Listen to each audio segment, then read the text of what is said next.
Yo, what is going on, guys? It's your boy Kimbo here, and it's time for another epic Bakugan Evolutions episode review. This is how I do it. I usually just sit and crank them big time.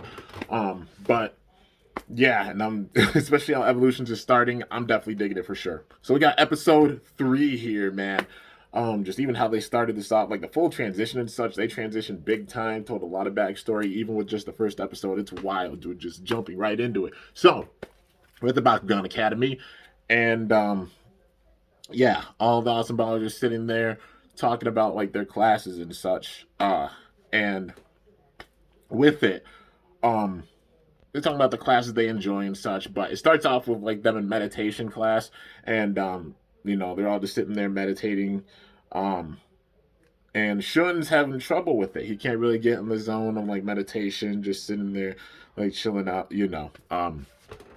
His brain's always like just working big time with stuff. But tough for him like naturally just to even meditate and such. But then there's this girl by him, her name's Callie, and then she's sitting there talking with him, but then the teacher comes up and says, you have to sit and meditate by yourself and focus yourself with it. And then she understood that, and you could tell Shun's struggling with it a bit. And then they went and ate lunch, and then they talked about like how they thought class was. Shun wasn't the biggest fan of meditation. Dan didn't mind it. The others didn't mind it. And Ajit hadn't taken any classes with any of them yet, but he talked about meditation and how it sounds like because he hasn't taken the class. He's like, okay, just freeing all your thoughts and opening your mind and such, and being able to just sit back and just relax. Sounds real nice. And then he talks about his psychs class, how he's struggling with it because in psychs it's kind of the general same thing. Um, you know, Sitting there and getting in the zone, but really like it's so hard to describe, man. So in meditation, it's about clearing your mind and focusing on the task at hand with just an open mind and just being calm and such. But also with psychs, it's the same thing, like focusing on the task at hand, except with psychs, it's like the in-depth exact strategy of how to get through a situation, like the big time details in order to move forward. So for example, like your opponent's movements, etc., everything with it. And Ajit honestly was struggling with this class. It's wild because even these episodes are like teaching so much. Like literally, it's making school extra cool, but also teaching a lesson, even life lessons through Bakugan and such, and all the different levels. I mean, even all the professors have their own Bakugan. It's so cool, man. But yeah, so Ajit struggling with this class, but they're sitting there in the middle of lunch, and Shun actually takes Ajit's work and like just figures it out. He's like, well, if you do this, this, and this, you know. And then Ajit's just like, oh, thanks. And he's like, well, I kind of did that, like kind of like the whole friend doing your homework and then turning it in type thing. Most of the people out there have done it. I was never one that really did that. I was just like, if I get whooped, I get whooped. So be it. But damn it, I'm gonna try. But yeah, So, anyways, they all they handed their assignments for that class, and then there's two kind of tests going on. So Shun, being a meditation, he has a test. It's Hydra's facing off against Krakelios, and the Krakelios, the professor has it. But yeah, the meditation teacher has Krakelios, and that's the test, is getting through Krakelios. Event is Krakelios with the new patterns and everything. So if they're bringing back Krakelios too, oh man, or not Krakelios, Krakenoid. I said Krakelios, but yeah, they're twins. But yeah, Krakenoid. She has Aventus Krakenoid. So does that mean they're bringing back like Krakenoid and some other Bakugan with this? This could really be a melting pot season for sure, man. I really hope they do. They've already done so with Zerpilius. Hope they have the darkest one too. But anyways, getting into it, they're having that brawl. But then also Ajit's having a brawl with the Psychs professor for the test. Everybody else passed, but Ajit was the only one that wasn't passing, because he was struggling with it big time. And then in the middle of the battle, she has Griswing. I'm pretty sure it was Griswing. It didn't look like Batrix. It had a different design, so I'm guessing, yeah, Griswing. And then she also has Clutch as her Nanogon. But in the middle of it, Jeet's getting whooped, honestly. And then she's slowly figuring out. It's like when the professor knows when it's not your work that you did just because of how your style is. That's how you know it's a big time professor, man. Yeah, she picked it out. Like, I had a feeling that somebody else did this work. And because of that, and I was right. And because of that, you fail, Ajit. But then Ajit's like, I'm sorry. Like, I tried to go off of someone else's strategy rather than my own strategy or way of doing things, Um, and so like he's trying to fight back with his battle, and he does so. He does that unconventionally. He uses the rocks on the top of the cave, and then stops Clutch, and then he also summons his Nanogon. Yeah, which is Lancer, and Lancer looks so cool. I don't think we've seen Lancer yet, but Lancer looks really sick. Its design is so awesome, man. This is one thing I love about the Nanogon, and why I'm still going to be using them with the profiles. They still have the sphere design, even being, you know, like mechanical, small plastic pieces, but they're still like spherical and still have the open gimmick and such, even being manual. It's so awesome, man. Seeing their artwork in this, yeah, pushes that point even further. But then Lancer takes out Clutch, and then you know, Farrell takes out Griswing, and he passes. You know, because of that, she's like, it was a very unconventional style, but the unconventional style worked in your favor, and it worked for you because you managed to figure out a way of getting the win. So you pass. So, you know, it was just about a Jeep figuring out his own style, his own way of doing things, you know, with it. And that's the main thing he was missing. Not going off of someone else's strategy, but like finding his own way. And there's so many life lessons even with this, man. It's wild because it's, man, I'll explain it at the end. But that's the first part. And then we get back to Shun's battle because they're going back and forth with them both.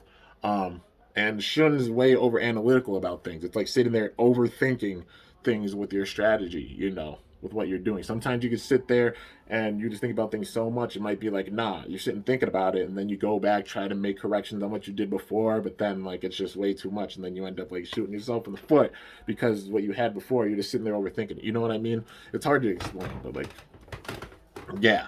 That was what was happening in Shun's case. But then in the middle of the battle, he decides to like spin in a circle and had Hydras do the same thing so he can clear his mind. Because then, you know, honestly doing that, like, it's like, what the heck? Why is he spinning around in a circle? So he got dizzy. Because when you're dizzy, you know, you're not sitting there thinking about like whatever you think about as much. You're like, oh man, like this is crazy. And it honestly clears your mind when you do that. So I won't lie. There's sometimes I just sit there and spin around in a circle. I'm like, okay, I just got to sit there and chill and just think. Um, you know, and just clear your mind and just focus, like meditate, focus. But then with that, they were able to focus. They saw where Krakenoid was, went over, hit it, and then they sent out their Nanogon because they figured out, like, you know, clearing their mind and having one heart and mind and such. And then they were able to let out the Elemental Core and launch out their um, Nanogon, which is Riptide. So, yeah, they send out Riptide. Riptide and Hydras get the win, and then he passes because of that. You know, a definite unconventional way of doing it, but you know, it worked in Shun's favor because that's just Shun's style. It shows your individual styles and stuff. Even if you take like a different route or a unique route, like everybody has their own style with things, you know. And then they showed off the teachers at the very end, saying like they teach similar things, but they have such different styles because they have their own unique styles with it, you know. Some people might do it as like, okay, going directly with this exact strategy, you know. Um, but others, it might just be like just going for broke. And I mean, the way it is, even with me, this episode hit in the heart big time for sure. Because it's also like when it even comes to your own strategy, you know, everybody has their own way of doing whatever they do. You know, even like with my style and such, I don't have the craziest editing or anything in my videos. I like just going with the straight, like kind of vlog type of uh, things with it. Do I like editing? And sometimes, yeah, I love doing like some slow mo, showing that with like shorts. But mainly just sticking with the regular, maybe some jump cut style with it, but just the regular, just straight up style with it, you know. But yeah, and even just the way I just go about even like talking about stuff, you know, there's just a certain style that everybody has, and it gets to that point where it's so hard to even describe it yourself, but you just got it, like you when you figure out your own style. And that's the main thing, just going with every style you got. Everybody has their own interests, everybody has their own favorites. Even when it comes to Bakugan, you have your favorite factions, your favorite faction fusion cards or decks or whatever, you know. It's about going with your own style, and you know, not so much trying to like copy anybody else's stuff. You know what I mean? Like it's okay to have inspiration from people. You know, like I get big time inspiration from so many different Baytubers and Bakatubers and such, and you guys as well. You know, um, but also at the end of the day, just got my own style and such. And it's okay to like get inspired with things, and then you just convey things with your own style. I'm even honored if people see my style and then it inspires them. You can find in their own style with what they do. You guys sitting and watching even these reviews or any episode reaction when it comes to Beyblade or even Beyblade combos, Bakugan decks, all that good stuff. You already know, man.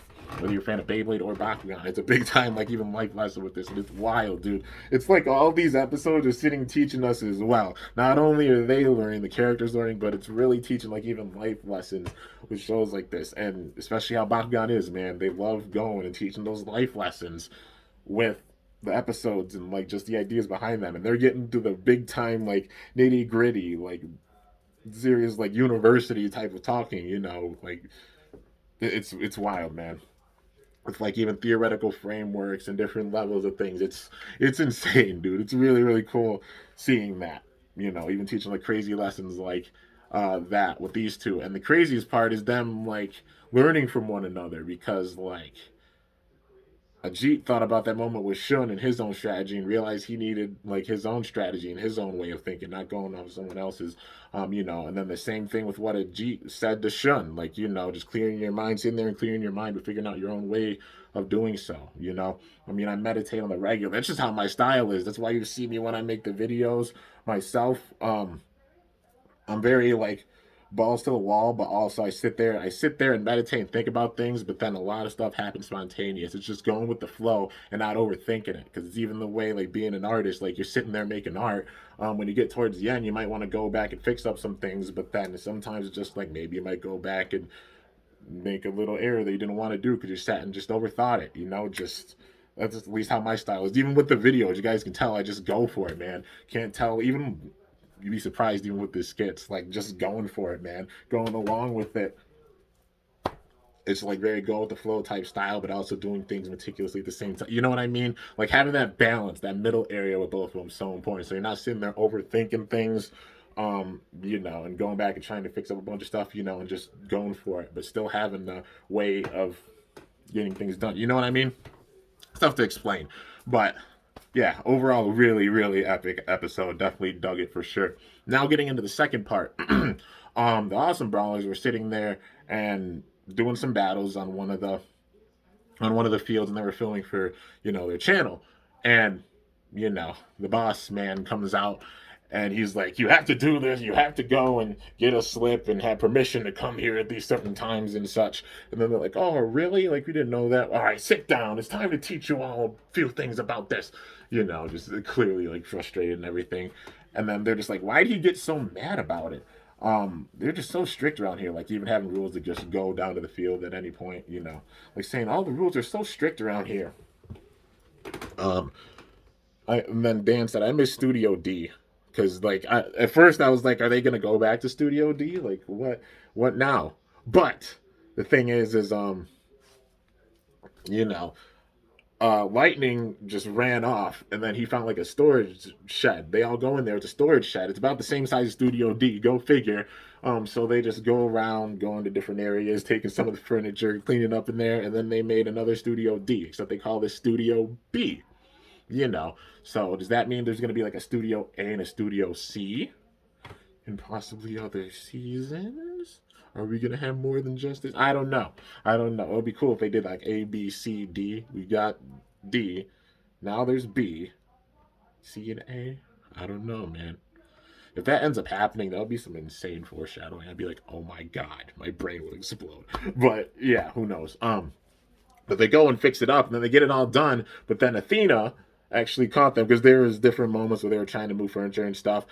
Dan and Winton were trying to get a skeleton out, and Dan threw a skeleton down to Winton, and then Winton carried it, and then they started like carrying it over. But Athena saw it, and then at the very end, when they're all done, Athena like just slams open the door, like, "Oh, so this is what you've been doing," um, you know making a whole new like studio and such in here, and taking property of the school.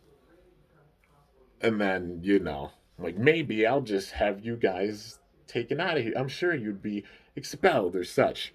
And then it leads to a battle, and it's a high stakes battle for sure. If Dan wins, then Athena can't say anything about it. But if Athena wins, the Brawlers are gone from the school. From the school. Like, they're done. The 3 episodes, they're done. But, yeah. So, getting to this battle, it's, of course, Blitz Fox versus Drago. And then, they ended up getting the, even getting the Nanogon out, I believe. But yeah, no. This one they didn't get the Nanogon out with this one. Actually, it was just a straight up battle with Blitz Fox and Drago, and Blitz Fox was winning with the power, and Drago was trying to fight back, but it it was intense. It was really back and forth. It was a really back and forth battle, but then Athena was taking the lead. But then she got the jump start because she had a core. But this time it's not for a Nanogon. It seems like there's different levels. The first level is Nanogon, then the second level. This would be the second level. It'd be Evo. So you got the core showing up. She sends back Blitz Fox, throws it out, and it's an Evo Blitz Fox. So we've seen some pictures at least like on the artwork, um, for like the releases, on the actual sheet. I talk with my hands a lot. You already know this. I do it a lot. But on the sheet we saw there was like an Evo, that being for Drago, like Evo Drago. Well, it seems like we're getting an Evo Blitz Fox. I don't know if they showed it off there, but yeah, Blitz Fox getting an Evo version. So Evo Blitz Fox makes his debut here, basically evolving in the middle of battle. Like how it was for even the first season with the Bakugan getting stronger. Man, even putting in elements of the first season, they ain't forgot. Like as much as they're adding new things, they're still sticking to like the old guns and such. It's really cool seeing that, man. They're not drifting away. But yeah, once Blitz Fox got the Evo and Drago was getting pummeled big time, man. Dan was struggling. Athena was always focused on being number one. Like, she's so focused on it. Like, I have to be number one. Literally like the Masamune type thing. Except in Bakugan. Like, I have to be number one. But she's won all of them so far, Dan hasn't beaten her. But now, Drago, you know, actually gets the Evo too, because in the middle of it, Dan's sitting there thinking like, I'm not just here to sit and have fun, because Athena thinks that they're just there to have fun, not take it seriously, because going out into the elemental storms is serious business. And you have to be like serious about it. And Dan's like, we're serious about it. Why do you think I'm sitting here trying to actually learn and such? Um, you know, he's like, I want to sit here and learn. It's obviously a given, like a mixture of like having fun but also getting your crap done, and just your studies and everything. It's understandable. How it goes even with school. And then you got your extracurricular activities or after school programs and all that stuff. I was that kid that went to after school programs big time. So focusing on your studies and expanding your knowledge, but also making time to have fun and such, because sometimes there be some like crazy strict rules or such. You know what I mean? But yeah, and with that fiery spirit, Dan managed to Evo Drago. He calls Drago back, rolls him out, and then you got Evo Drago here. And they're sitting and facing off. It's a really, really intense battle, like right down the middle. The thing that had me shook with this was the ending. The way it ended was Drago actually went down. Like, Athena beat Dan. Like, Athena, yeah, Blitz Fox beat Drago. It was really, really close though. Um, like Athena was on the ropes and almost lost for sure. Um, but Dan lost it. When that happened, my jaw dropped. I was like, they're already gone. They're already gone. No way. But Dan lost it, and they were just like, Dan really lost. I guess it's time for us to go out of the school, huh? But Athena, when I think Faustus was his last name, right? Mr. Faustus. Shows up, like the big man, the big boss, the actual boss of the entire campus, um, the entire academy. He shows up and asked what was going on. And Athena just said that they were sitting and training and we were doing some battling, and that she would apologize, you know, to the maintenance boss tomorrow. So, like, Dan's jaw dropped. He was like, what? Because obviously they lost. She could have went and told everything right then and there, and they would have been gone, but she didn't. So it seems like she does have a level of respect for them, because considering like he was able to Evo just like that on that spot, and how she almost lost. Like she was really close to losing. Um, but yeah, she saved face for them, so they're still there. But I like how they're doing this, because it's like, oh, the stereotype, like, oh, hey, Dan's the protagonist, he's always gonna win, etc. Like, nah, man, they've even broken that with this reboot. There have been points where Dan's gone down in very critical moments, man, and it's been the focus of the other teammates to really have that focus and such there. Like, it shows how important every single member of the Awesome Brawlers is. It's not just like, oh, hey, this one person's the protagonist. They definitely made all of them the protagonists. But, of course, like the boy Dan Kuzo, but still all of them having their big time epic moments for sure. All of them learning and showing with all these situations that have even happened, how they've been getting their nanogun and such. It's so cool, man. It's so, so cool how they've been building this up. And also just humbling Dan, because he showed up with his big head before at the beginning of this season, and then Athena's the one that's humbled him big time, no doubt. Yeah, I love the build up, man. I love the balance that it has. All of them still learning so many lessons. All of the teachers and professors and such having their own Bakugan, and then it's like the higher up they get, the more powerful they are when it comes to their strength. So, even, yeah, even Mr. Faustus, um, probably has his own Bakugan and such that we'll see sometime later on. But it's gonna be wild seeing that, man. I just wonder, is he gonna be good, or is he gonna turn like evil? I don't know, man, because they're building up the whole thing with elemental storms. That means we'll probably be going back into each of the worlds, and then we'll probably end up seeing like Shark Tar, Falcron, all of them, because going back through, and then them all having their new forms, like elemental forms, probably with each of them, because they're still in this season. At least we're seeing Shark Tar, so we're probably going to see the others as well. Where they're going to probably make Platinum Series versions for all of them, which will be really, really cool to see. Like a Platinum Series, Platinum Fenneca, because we got Shark Tar, like Fenneca and the dude. That'll be really cool. That'll be really, really cool if they have them plan to come back. Like, this whole season could be a big time melting pot. They get the cards out there that much more. Focus on the Bakugan, even Bakugan. We've seen in the show that we have not gotten a chance to like get figures for. I'm looking at you, Tico and Gorillion. I really want them to make them, but that'll be really, really sick, man. But yeah. Anyways, guys, yeah, overall, really, really solid episode. Once again, taught a lot of lessons with this, no doubt. Yeah, I enjoyed it big time, and can't wait to see how the rest of the series is gonna go, because I'm fully invested. It's so, so hype, man. I'll be sitting and binging until I'm caught up with all the episodes, no doubt. So yeah, but anyways, guys, that's gonna do it. Hope you guys enjoyed. If you did, be sure to slice that like button down below. Let me know how I did. If you're new to my channel, definitely be sure to subscribe for some epic content, because I upload daily. And if you haven't already, be sure to ring that bell by my channel name to be notified whenever I upload a video. So yeah, guys, till next time, it is your boy Kimbo signing off. See you guys later. Thanks so much for watching. Till then, stay awesome and Bakugan Brawl. I'm up out of here. Also, let me know your thoughts in the comments, man. I enjoyed this episode, no doubt. It was really, really good, dude. I'm loving how Evolutions is starting. Bakugan-wise, show-wise, absolutely epic. And also seeing some more of those cards come out, it's looking good, man. Hopefully they can capitalize on it that much more.